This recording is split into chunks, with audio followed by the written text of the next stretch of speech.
kumistigo sa mga pulis na hindi niya magagawa yun. This is just a misunderstanding. Anak, unfortunately, we can't do that. Please, hanapin mo kung saan nila dinala si Xavier. I want to see if he's okay. Gusto ko siya makita. Libby, I don't think that's a good idea. Masyadong magulo ang iniisip nila ngayon. Kahit anumang bisita will cause distraction. Ano bang alam mo? Libby. Palibasa wala kang alam sa nararamdaman ko eh. Xavier is important to me. Kaya to see him suffering, it's breaking my heart.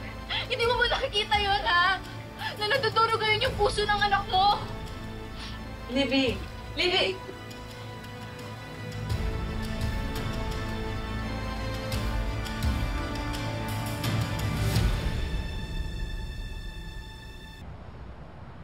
Hoy, Leilani!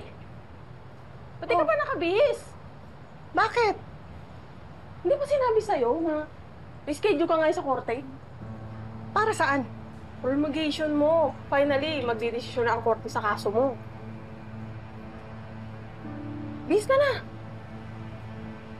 Sige. Sige.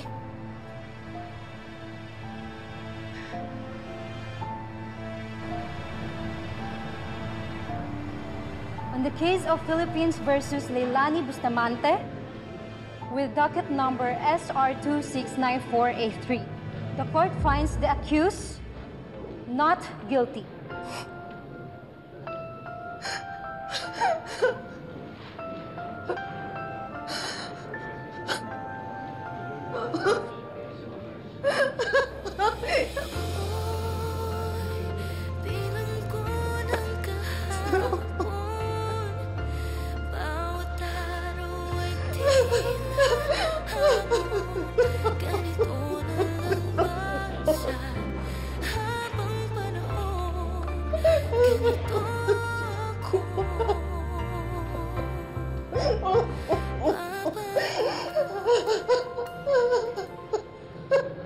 My decision is, I find probable cause sa kaso sinampa laban sa iyo, Mr. Xavier Bustamante. I order the police for you to be remanded to City Jail pending trial. Lo, ano po nangyayari, Lo? Attorney, ayaw ko po makulong, Lo. Lo, tulungan niyo po ako, Lo. Ayaw ko makulong. Wala akong ginawang masama, Lo. Tulungan niyo po ako, Lo. Attorney. Lo, wala po ako ginawang masama.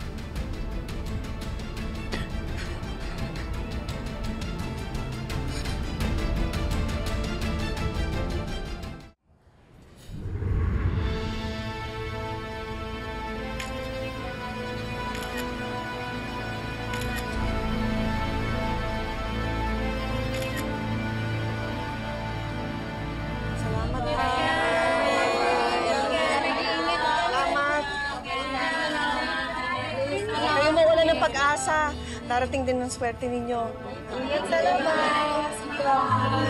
Mag-ingat ka. Mag-ingat ka na rin. Magsulat ka. Good luck. Salamat. Salamat. Salamat.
Congratulations, Leilani.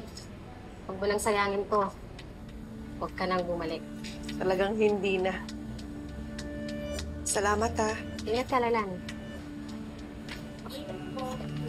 Salamat sa inyo.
Bago.